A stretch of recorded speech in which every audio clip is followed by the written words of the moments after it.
എന്താണ് ഈ കാണിക്കണത്? അനുഗ്രഹിക്കണോ അമ്മേ, ബസ് കണ്ടക്ടറായിട്ട് ജോലി കിട്ടിയിട്ട് എന്റെ ആദ്യത്തെ ദിവസമാണ്. മോനെ പിന്നെ പടിയിലൊന്നും നിക്കരുത്. ഞാൻ ചവിട്ടുപടിയിലൊന്നും നിക്കത്തില്ല. ഞാൻ സ്ത്രീകളുടെ സീറ്റിൽ അഡ്ജസ്റ്റ് ചെയ്തിരുന്നോളാം. മാമന്റെ കാല് പിടിച്ച ഈ പണി ഒപ്പിച്ചെടുത്തത്. അതല്ലേ ഞാൻ അമ്മയുടെ കാല് പിടിച്ചത്. നീ ആയിട്ട് ആ പണി കളഞ്ഞു കുളിക്കരുത്. ഇല്ലമ്മേ, വിജയസ്ത്രീ ലാളിതനായ അമ്മയുടെ മകൻ തിരിച്ചു വരും. പോയിട്ട് വാ.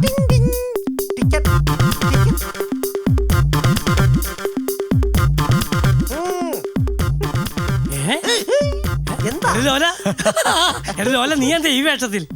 അതോ എനിക്ക് എന്റെ മാമന്റെ ബസ്സിൽ കണ്ടക്ടറായിട്ട് ജോലി കിട്ടി. ഇവന്റെ സ്വഭാവത്തിന് പറ്റിയ പണി തന്നെ.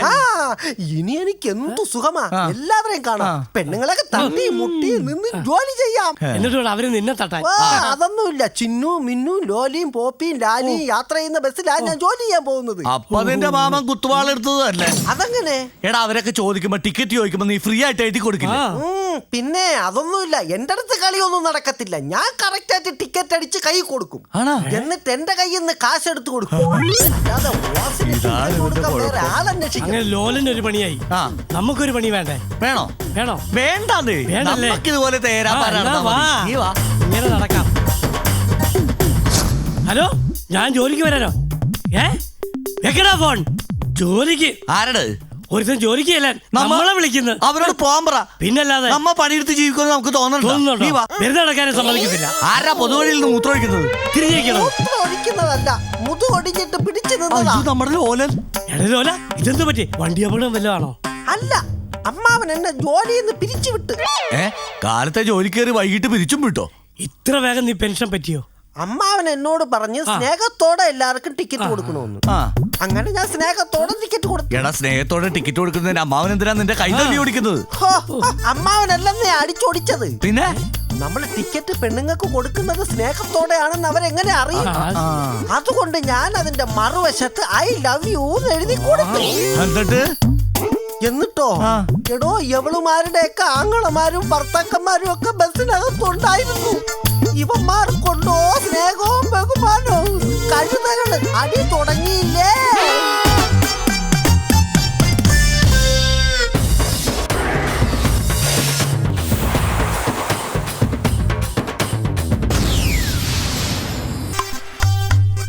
ഇന്നലെ പരിചയപ്പെട്ട റീനയ്ക്ക് ചെലവ് ചെയ്യാൻ ഇത് മതിയാവും. അങ്ങനെ എന്റെ കൂട്ടുകാരുടെ ലിസ്റ്റിൽ ഒരു കൂട്ടുകാരി കൂടിയായി റീന. ഫോണ്.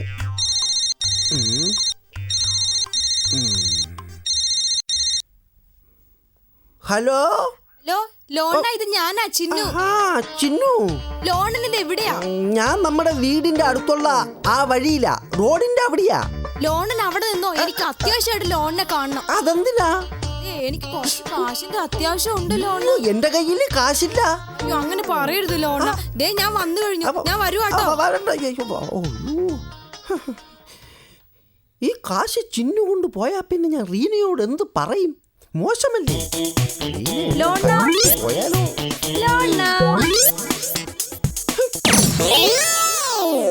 ലോണ, ലോണ, ആ സുന്ദരി ടെക്സ്റ്റൈൽസിലെ നല്ല അടിപൊളി ഒരു ചുരിദാർ ഞാൻ നോക്കി വെച്ചിട്ടുണ്ട്. ലോണൻ എനിക്കത് മേടിച്ചു തരണം. വെറും 1000 രൂപയുള്ള അതിന്റെ വില.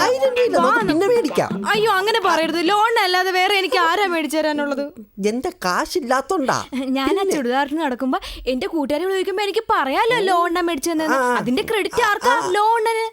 അത് പിന്നീടേ അതിനേക്കാൾ നല്ലതൊരെണ്ണം മേടിക്കാം. ഇപ്പൊ എന്റെ കാശില്ലാഞ്ഞിട്ടാന്നേ. ഇതെന്ന് കണ്ടില്ലേ? കിന്നാരം പറയുമ്പോ മാത്രമേ എന്നോട് സ്നേഹമുള്ളൂ, അല്ലാത്തപ്പോ എന്നോട് ഒട്ടും സ്നേഹമില്ല. എന്നാ സുഗുണ ഓടുന്നേ? ഓർഡർ കൊടുക്കാൻ പോവുക. എന്നാത്തിനാ? ചാക്കോസാറിന് ജോലി ആ ഓർഡർ കൊടുക്കാൻ പോവുക. രക്ഷപ്പെട്ടു. എത്ര കാലം കൊണ്ട് കാത്തിരുന്നതാ. പാവം, നല്ല പ്രായത്തിൽ ജോലി കിട്ടിയല്ലോ. അയ്യോ, എന്റെ പേഴ്സ്. പിന്നെ എന്താ സുഗുണ ഓടുന്നേ? ഓർഡർ കൊടുക്കാൻ പോവുക. ഓർഡർ കൊടുത്തില്ലേ? ആ ഓർഡർ കൊടുത്ത് പെട്ടിക്ക് ഓർഡർ കൊടുക്കാൻ പോവുക. ചാക്കോസാർ തട്ടിപ്പോയി. അതിന് ജോലി കിട്ടിയ സന്തോഷം കൊണ്ടാണോ? പ്രായമുള്ള ആളല്ലേ? ശരിയാ, നല്ല പ്രായമുള്ള ആളല്ലേ. സന്തോഷം വന്നില്ലെങ്കിലും തട്ടിപ്പോവും. അയ്യോ, എന്റെ പേഴ്സ് ഇവിടെ.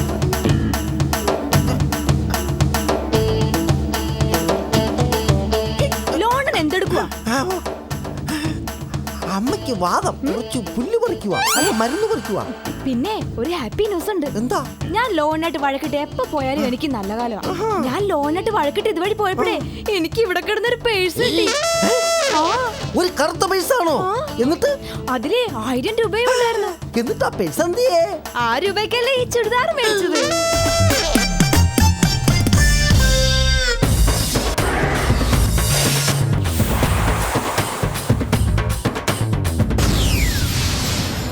പബ്ലിസിറ്റി പല രീതിയിൽ ആഗ്രഹിക്കുന്നവരാണ് നമ്മുടെ നാട്ടിലുള്ളവർ, ഞാൻ ഉൾപ്പെടെ.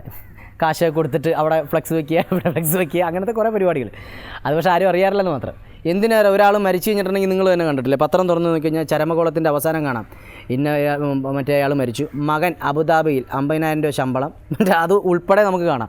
ഓരോ രീതിയിൽ എന്താ പറയുക, പബ്ലിസിറ്റി ആഗ്രഹിക്കുന്നവരാണ് എല്ലാവരും.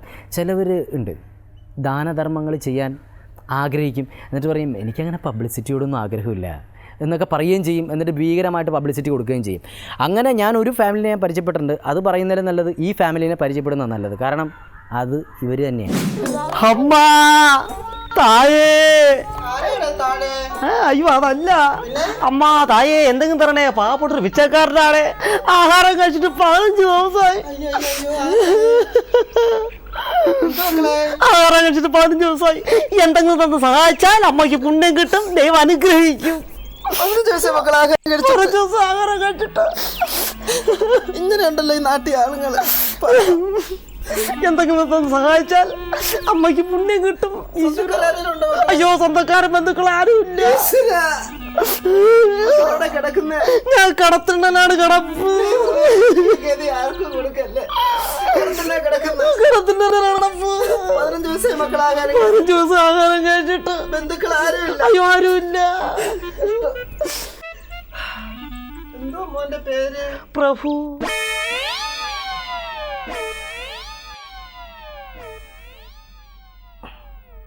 പതിനഞ്ച് ദിവസം ആഹാരം കഴിച്ചിട്ടില്ലേ? ആഹാരത്തിന് തീരെ നിവൃത്തിയില്ല. ഇട്ടേക്കുന്ന പേര് പണഫു. ഇതാരാ നിനക്ക് ഈ പണഫു എന്ന്? നീ കണ്ണാടി നോക്കാറുണ്ടോ? നിന്റെ വീട്ടുകാരറിഞ്ഞാന്നോ ഈ പേരിട്ടത് പണഫു എന്ന്? ആഹാരം നിവൃത്തിയില്ലെങ്കിൽ പേരിനൊരു കുറവുമില്ല. പണഫു പണഫു അവിടെ നില്ല, ആഹാരം എടുത്തോണ്ടിരാം കേട്ടോ. ചാച്ചി അമ്മ ആഹാരം എടുക്കുമ്പോ പ്രത്യേകം ശ്രദ്ധിക്കണം, മധുരമുള്ള എന്തെങ്കിലും കൊണ്ടുവരണം. അയ്യോ അതെന്ത് മോനെ, ഇന്നെന്റെ ബർത്ത്ഡേയാ. പിച്ചക്കാരന് മണത്തിടേ അവിടെ നില്ല് കേട്ടോ. അയ്യോ ചാച്ചി എടുത്തോണ്ട് അനുഗ്രഹിക്കും ഭഗവാനെ. ബിഷപ്പിന്റെ വില ചേച്ചി പുണ്യം കിട്ടും. ഈശ്വരോ കൈയ്യടി മക്കളെ, കൈയ്യടി ബിഷപ്പിന്റെ വില ചേച്ചിക്കറിയാം. കൈ നല്ലൊരു കഴിവ്, നല്ലൊരു കഴിവ് മക്കളെ, പുണ്യം കിട്ടും. കഴിവ് മക്കളെ, ദൈവം അനുഗ്രഹിക്കും. വായുടെ കഴിവ്. അയ്യോ ഡെയിലി പല്ല് തേക്കുവോ? ചുമ്മാ അല്ല, നല്ല കറുപ്പ്. ഒന്നുകൂടെ കഴിക്കോ, എനിക്കോ. ബിഷപ്പിന്റെ വില ചേച്ചിക്കറിയാം മോനെ. കഴിവ്, ആ കൈയുടെ കഴിവ്. 15 വയസ്സായി കുഞ്ഞ് ആഹാരം കഴിച്ചിട്ട് മോനെ. ഒരു നേരത്തെ ബിഷപ്പിന്റെ വില ചേച്ചി ഒരുപാട് അനുഭവിച്ചവളാ. ഈ നാട്ടുകാർ പലതും പറഞ്ഞുണ്ടാക്കി വെക്കണം. ഞാൻ വീട്ടിൽ ആഹാരം വെച്ചാ വന്ന് ചോദിച്ചാൽ കൊടുക്കാത്തവളാ. ദൈവദോഷമല്ലേ മക്കളെ? പക്ഷെ ഇന്ന് ഈ നാട്ടുകാർ മനസ്സിലാക്കണം, ഞാൻ വീട്ടിൽ ആഹാരം വെച്ചാൽ കൊടുക്കാത്തവളാണോ ഇല്ലയോ? വയറ് നിറച്ച് കഴിക്കും മക്കളെ കേട്ടോ. ഒരുപാട് പേര് എൻ്റെ അടുത്ത് പറഞ്ഞ വീട്ടിൽ ആഹാരം വെച്ചാൽ കൊടുക്കാത്തവള. നീ ഒരു പിടി ചോറിന് വേണ്ടി കഴി മക്കളെ, വയറ് നിറച്ച് ആഹാരം കഴിക്കും. ഞാനും എൻ്റെ ഭർത്താവും കഷ്ടപ്പെട്ട് കഴിക്കും മക്കളെ, കഷ്ടപ്പെട്ട് ബുദ്ധിമുട്ടി ഒരുപാട് അധ്വാനിച്ച ഈ ഒന്നുള്ള ആഹാരം ഉണ്ടാക്കുന്നത്. ഞാൻ ഈ ചോറ് വെച്ച കൊടുക്കാത്തോളാ ഈ നാട്ടുകാരൻ നമ്പി പറയുന്നു. അതല്ല ദൈവം. ചേച്ചി ബുദ്ധിമുട്ടില്ല മക്കളെ. കഴിക്കുക, ചേച്ചിയുടെ വിഷമം കൊണ്ട് പറഞ്ഞ മനസ്സിലായി. നിറച്ച് കഴിക്കട്ടെ, നിറച്ച് കറിയൊന്നും ഇല്ല മക്കളെ. വിശപ്പിന്റെ വില ചേച്ചിക്കറിയാം മക്കളെ. 15 ദിവസം ആഹാരം കഴിച്ചിട്ട് മക്കളെ എന്റെ ഭർത്താവ് കല്ലറിഞ്ഞ് ബുദ്ധിമുട്ടി ഒരുപാട് അധ്വാനിച്ചിട്ടാ ഈ ഒരു ആഹാരം ഞാൻ വെച്ച കൊടുക്കാത്തോളാന്നല്ലേ പറയട്ടെ മക്കളെ. ദൈവം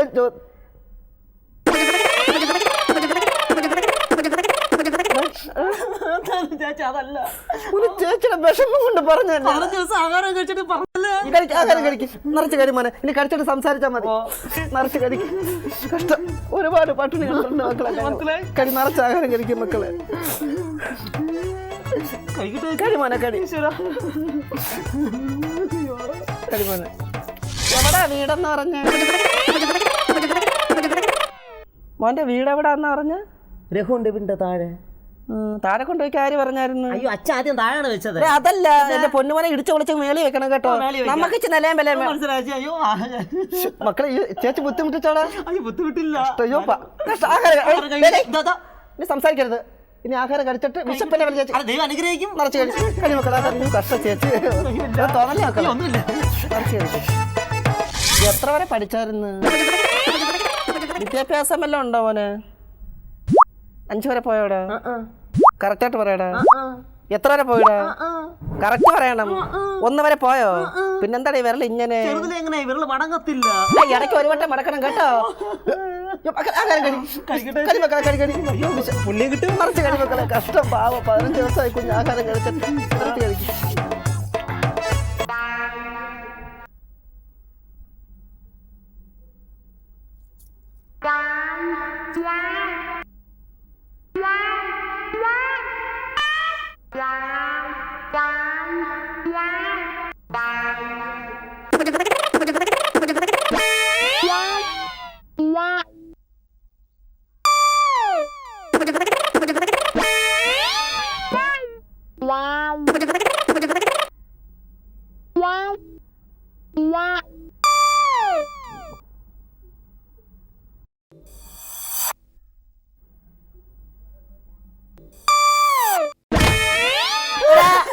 ഇവിടെ വായിരിക്കുന്നേ. വിശപ്പിന് ആഹാരം തന്നായിരുന്നോ? തന്നായിരുന്നോ? പിന്നെ നീ ഉരുട്ടി ഇങ്ങോട്ട് അവിടെ കൊണ്ടുപോയാ? കഴിക്കാൻ കൊണ്ടുവന്നല്ലേ? ഇവിടെ ആണോ വായിരിക്കുന്നത്? കഴിക്കാൻ കൊണ്ടുവന്നല്ലേ? ഇവിടെ ആണോ വാ? മാന്യമായിട്ട് ആഹാരം കഴിക്കാം. വിശപ്പുള്ളവർ ഇങ്ങനല്ല ചെയ്യുന്നത്. ഞാൻ പോലും കഴിക്കാതെ തരുന്ന ആഹാരം നീ ഇങ്ങനെ കറക്കി ഇവിടെ കൊണ്ടുപോകേണ്ട കാര്യം എന്തുവാ? നിറച്ച് കഴി. നിന്നെ കൊണ്ട് കഴിപ്പിച്ചേ വിടും. 1 വർഷത്തേക്ക് നിനക്ക് ഇനി വിശക്കരുത്. ഒരു വീട്ടിലും ചെന്ന് നീ ഇനി ആഹാരം ചോദിക്കരുത്. കഴി. ഈ പാത്രം വരെ ചവിട്ടി എനിക്ക് ഇനി ഉണ്ടാക്കി തരില്ല ഞാൻ. എന്റെ വിശപ്പ് ഇതോടുകൂടി മാറണം. കഴി കഴി.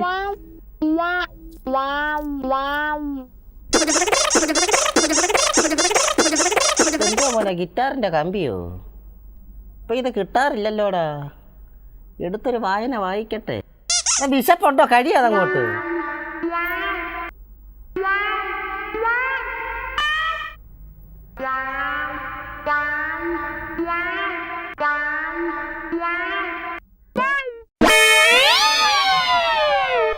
വിശപ്പുണ്ടോടാ? ഇങ്ങനെ കളിയാക്കുന്നു ആഹാരം വെച്ചിട്ട്. ആഹാരം വിശപ്പുണ്ടോ നിനക്ക്? ഇന്ന് മൊത്തം കഴിച്ചിട്ട് വേറെ കാര്യം. കേട്ടങ്ങോട്ട്. കുറച്ച് നേരം ഉണ്ട് ആഹാരം വെച്ചവൻ കളിയാക്കുന്ന. വിശപ്പുള്ളവൻ ഇങ്ങനാണോ ചെയ്യുന്നത്? ഇങ്ങനാണോ വിശപ്പുള്ളവൻ ചെയ്യുന്നത്? ഞാൻ പോലും കഴിക്കാത്ത ആഹാരമാണോ ഇത്? വിശപ്പുള്ളവൻ ഇങ്ങനെ ചെയ്യുവോ? 15 ദിവസമായി മക്കൾ ആഹാരം കഴിച്ചിട്ടല്ലേ? വിശപ്പുള്ളവൻ ഇങ്ങനാണോ കഴിക്കുന്നത്? മതിയായോ? വയറ് നിറഞ്ഞെങ്കിൽ കയ്യഴു. ഇപ്പോഴെങ്കിലും വിശപ്പ് മാറിയല്ലോ മോൻ്റെ. എന്നിട്ട് മക്കളെ നാട്ടുകാർ പറയുന്നത് ഞാൻ വീട്ടിൽ ആഹാരം വെച്ചാൽ കൊടുക്കാത്തവളാന്നിട. ദൈവദോഷമല്ലേ കിട്ടുന്നത്? 15 ദിവസം കൊണ്ട് ഈ കുഞ്ഞ് ആഹാരം കഴിക്കാതെ കിടന്നതാ. ചേച്ചി കഴിച്ചോളാം. എന്തായാലും മക്കളെ വിശപ്പ് മാറിയല്ലേ. ചേച്ചി കഴിച്ചോളാം കേട്ടോ. പട്ടിക്ക് പോലും കൊടുത്തൂടെ ആഹാരം.